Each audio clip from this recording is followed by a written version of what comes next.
The FIFA Club World Cup 2025 edition is here. 32 clubs from multiple continents, and we're going to start here with Group B, looking at European pair Paris Saint-Germain, Atletico Madrid paired together, both sides featuring in the knockout stages of this year's Champions League, with PSG winning the whole thing. Botafogo, based out of Rio de Janeiro, will represent Brazil with their long successful history, alongside Seattle Sounders, who are one of the most successful sides in the MLS over the last decade. An interesting quartet of teams to battle this group out. It will start with the eye-opening PSG versus Atletico Madrid, so let's see what each team has to offer.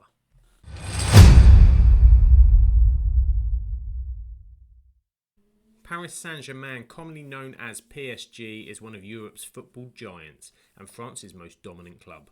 Founded in 1970, the club has risen rapidly to become a powerhouse in French and international football. They will come into this tournament on an absolute wave of euphoria with that incredible 5-0 UEFA Champions League victory over Inter Milan. One of the most dominant performances in the club's history and also in European finals. They have attracted world-class stars in the past such as Lionel Messi, Neymar Jr. and Kylian Mbappe, but this new team is built up of a new exciting youthful generation. They get the chance to build on their Champions League victory as well as their dominance of French football with their huge financial power. Back in Paris, the Parc des Princes has become their home and seen some wonderful European matches there this season alone. The club has confirmed plans though in the future to leave the stadium after unsuccessful negotiations with the city of Paris to purchase it, which the city has deemed not for sale due to its cultural significance. The 2024-25 season, of course, for PSG has brought a historic treble. Their first ever UEFA Champions League, the Ligue 1 title and the Coupe de France. This triumph not only fulfilled the club's long-standing ambition, but also marked a significant shift in their approach, moving away from a reliance on star power to a more cohesive and disciplined team dynamic. They finished first again in the league with 84 points, scoring 92 goals and conceding just 35, alongside defeating Stade de Reims 3-0 in the Coupe de France final. After the loss of Mbappe last summer, a real team structure has formed at PSG, which has made them a threat at both ends of the pitch. They've been dominant in their domestic league for seasons, winning the last 4 French league titles and finishing top of the tree in 11 of the last 13 seasons. But the breakthrough in Europe finally seals their place at the European glory table with a bright future for a very talented team. So in terms of key players, well, how do you define just a few key players from this magnificent squad? We'll try with a couple, but we'll start with Desiré Doué. The 19-year-old midfielder was instrumental in Paris Saint-Germain's success. Standout performances throughout the season, which included 2 goals and an assist in the Champions League final. Quick feet, decision-making above his years. It's been an incredible season for the Frenchman. Ousmane Dembélé has led the team with 33 goals across all competitions. Dembele's contributions were pivotal in Paris Saint-Germain's attacking threats and his movement causing opposition an incredible problem. He really has stepped up to fulfill his potential. In the final against Inter, he was outstanding and crucial to Paris Saint-Germain's attacking movement. Now, if you ask many who's the best right-back in the world, a lot of them would say the Moroccan Achraf Hakimi. A dynamic right-back, he played a crucial role in the club's historic treble-winning campaign, amassing 9 goals and 14 assists, showing his fantastic offensive prowess from a defensive position, yet he still is able to maintain high defensive standards. On to the manager, and Luis Enrique took charge of PSG in July 2023, bringing his tactical expertise and leadership to the club. Of course, well known for his Barcelona success as a player and a manager. His tenure has been marked by a shift in philosophy, emphasising positional play and harder working approach as a collective with a more structured approach to attacking football. His appointment marked a tactical renaissance for PSG, emphasising discipline, collective effort and adaptability. They're now well balanced, they're tactically astute, that team cohesion over individual stardom has led to a more harmonious and effective playing style. His journey at Paris Saint-Germain has been deeply personal. After winning the Champions League, Paris Saint-Germain fans unveiled a banner honouring his late daughter Zana, who passed away in 2019. Enrique expressed his gratitude, saying it was very emotional. "My daughter is always with me." There is no bigger confidence boost for a team than winning the UEFA Champions League. It has improved their odds significantly. They're now joint second favourites alongside Manchester City. With their historic treble in hand, Paris Saint-Germain now sets its sights on the Club World Cup. Their blend of experienced leadership and emerging talent positions them as a formidable contender on the global stage. Question is, after such a successful season, can they find the energy and the hunger to go again? For a young team, you'd imagine the answer would be yes, and their squad is still stacked with talent. Luis Enrique will see this as the cherry on top of a breakthrough continental season. Dangerous start against Atletico in Game 1, but will be expected to come through the group strongly.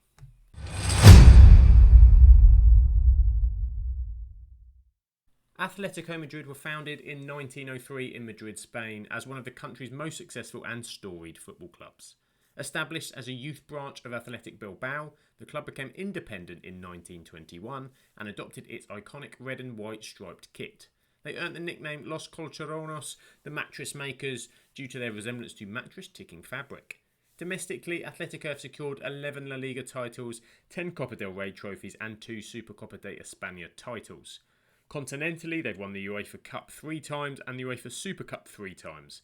Or internationally, they were crowned the Intercontinental Cup winners in 1974, defeating Independiente of Argentina. Under the management of Diego Simeone since 2011, Atletico has experienced a resurgence, winning La Liga in 2014 and 2021, while also reaching the UEFA Champions League final in 2014 and 2016. Simeone's philosophy emphasises resilience and tactical discipline as he's transformed Atletico into a formidable force in European football. They secured their spot in the competition as the 6th best ranked eligible team in the UEFA 4-year ranking, with this their debut thanks to the new expanded format. Atletico Madrid traditionally compete in Spain with their city rival powerhouse Real Madrid and the might of Barcelona. They finished 3rd this season in La Liga. They were a consistent presence in the UEFA Champions League latter stages, and they made the last 16 this time around with a dramatic penalty defeat to Real Madrid with some VAR controversy as well. This season they finished 8 points away from Madrid, but a comfortable 3rd as they were dominant at home, only defeated once in the league with 14 wins out of 19. But away from home is the concern for this tournament as they won less than 50% of their league matches on the road this season. It was one better this season than last though. Atletico finished in 4th position that year, with Girona upsetting the traditional 3 in La Liga. Simeone continues to make them a La Liga threat, of course overseeing the 2 La Liga titles, as well as double Europa League success and Champions League finals. He'll be wanting to do well here. Quartet, as well as the club captain, continues to be the heartbeat of the midfield as the midfield general as we look at the key players. Having extended his contract until June 2026, he remains a pivotal figure in the squad, bringing experience and stability to the midfield as he nears 500 league games for the club. Antoine Griezmann is Atletico's all-time leading scorer, 197 goals. He had a significant impact in the 24-25 season, featuring in 53 matches, netting 16 goals and providing 9 assists across all competitions. Ageing in years, but not in football intelligence, Griezmann always has a knack for crucial goals that prove invaluable. Julian Alvarez is the club's rising star. Having lured him away from Manchester City, he scored 29 goals across all competitions, including 17 in La Liga, 5 in the Copa del Rey and 7 in the Champions League. Alvarez's dynamic play and goal-scoring prowess have added a new dimension to their attack, making him a player to watch in the upcoming Club World Cup. Diego Simeone has been the manager of Atletico Madrid since December 2011, making him one of the longest-serving managers in European football. Under his leadership, Atletico Madrid has transformed into a formidable force, consistently challenging the dominance of Real Madrid and Barcelona in La Liga. Now, Simeone is known for his defensive solidity, high-intensity pressing and counter-attacking football. Players must be willing to sacrifice for the team, working collectively rather than relying on individual brilliance. His teams are disciplined, physically strong and mentally resilient, often grinding out results against stronger attacking opponents. He prefers a compact defensive setup. Simeone's philosophy has made Atletico Madrid one of the toughest teams to break down in European football. With the bookmakers favouring PSG to top the group, Atletico Madrid is expected still to advance to the knockout stage alongside them, as the bookies clearly back the Europeans in Group B. While Atletico Madrid has historically been strong in knockout competitions, recent defensive inconsistencies away from home could pose a challenge. If they progress, they would face a team from Group A in the round of 16, which includes Porto, Palmeiras, Al Ahly and Inter Miami. But it's PSG first up. That's a real test, but any result there will boom confidence of making waves this summer for Atletico.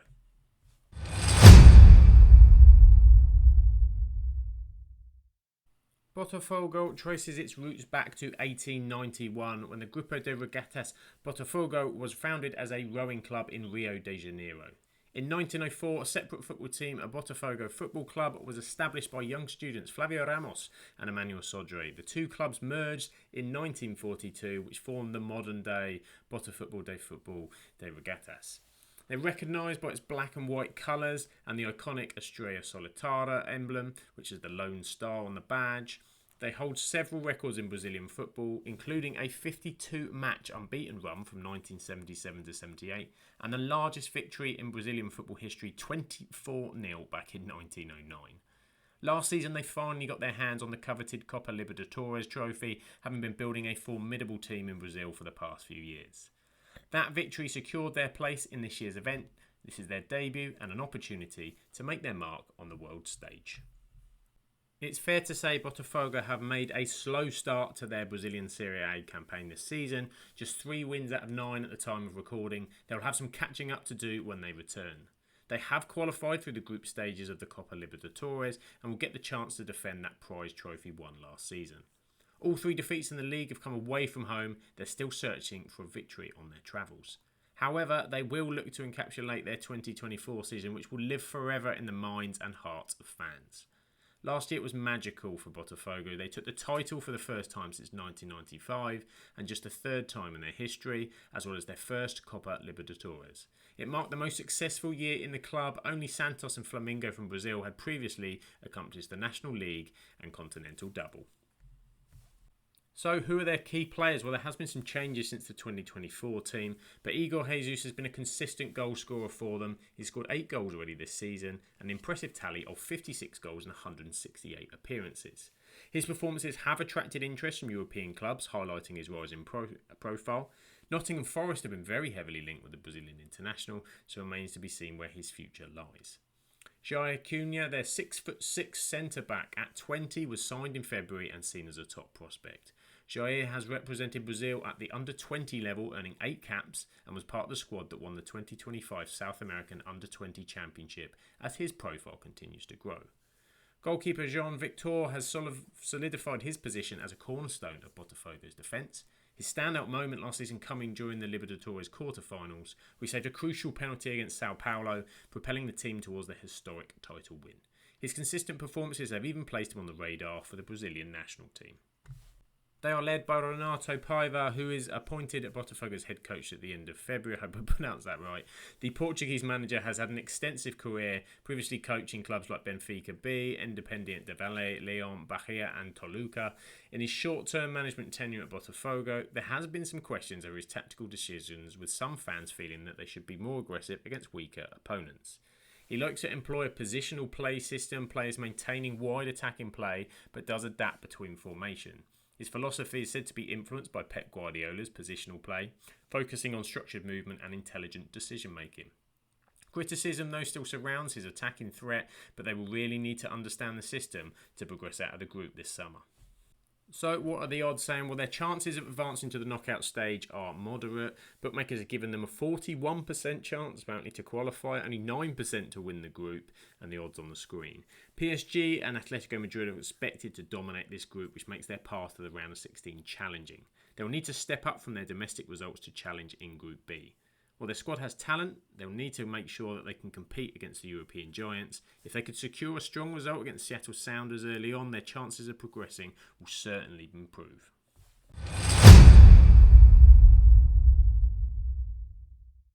The Seattle Sounders are based in Seattle, Washington, competing in Major League Soccer as part of the Western Conference. Now, Seattle Sounders FC has a rich history dating back to the 70s.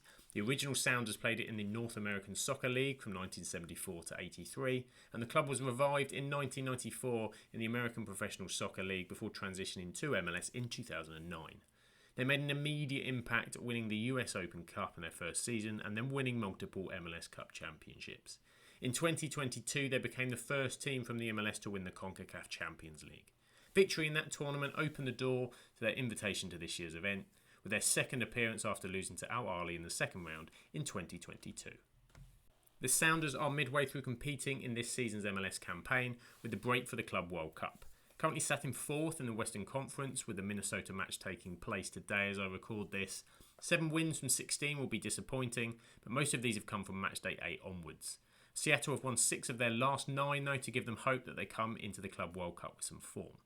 They were knocked out of the Champions Cup by Cruz Azul of Mexico in the last 16 and will compete in the North American Leagues Cup when that kicks off in late July-August. Unbeaten at home this season in the MLS will bode well for the fact that they're one of the hosting clubs. All 3 of their group games to be played at their Lumen Field. Last season, the Seattle Sounders had a competitive campaign in 2024. They made it to the Western Conference Final, but they ultimately fell to LA Galaxy in a 1-0 loss. It's just 1 win in their first 7. It was looking shaky, but they regained their reputation of one of MLS's most consistent teams. So who are the key men? Well, Albert Rusnak has been playing a pivotal figure in the Sounders midfield, leading the team with 15 goals this season. His creative playmaking and leadership have been crucial in orchestrating the team's attack and maintaining their unbeaten home record. Acquired from FC Dallas in January, Jesus Ferreira has quickly become a key player for the Sounders. He did take a while to get off the goal-scoring mark, but now with a goal in the MLS under his belt, the Sounders fans will be hoping he can open the floodgates for them as seen in recent times with Dallas. Argentinian winger Pedro de la Vega has made significant contributions in international competitions, notably the CONCACAF Champions Cup. His pace and skill on the flanks have been instrumental in stretching defensive and creating scoring opportunities. He is an emerging talent. Brian Schmetzer is the head coach of the club, a position he's held since 2016. A Seattle native, Schmetzer has been deeply connected to the club for decades, both as a player and a coach. He signed a contract extension in 2024, securing his future with the team, off the back of boasting the league's best defensive record last season. His team shows strong chemistry and he likes to focus his quick transitions from counter-attacks.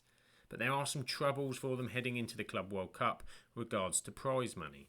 The Seattle players recently protested against MLS's handling of the Club World Cup prize money, wearing shirts labelling World Cup cash grab before a match against Minnesota United.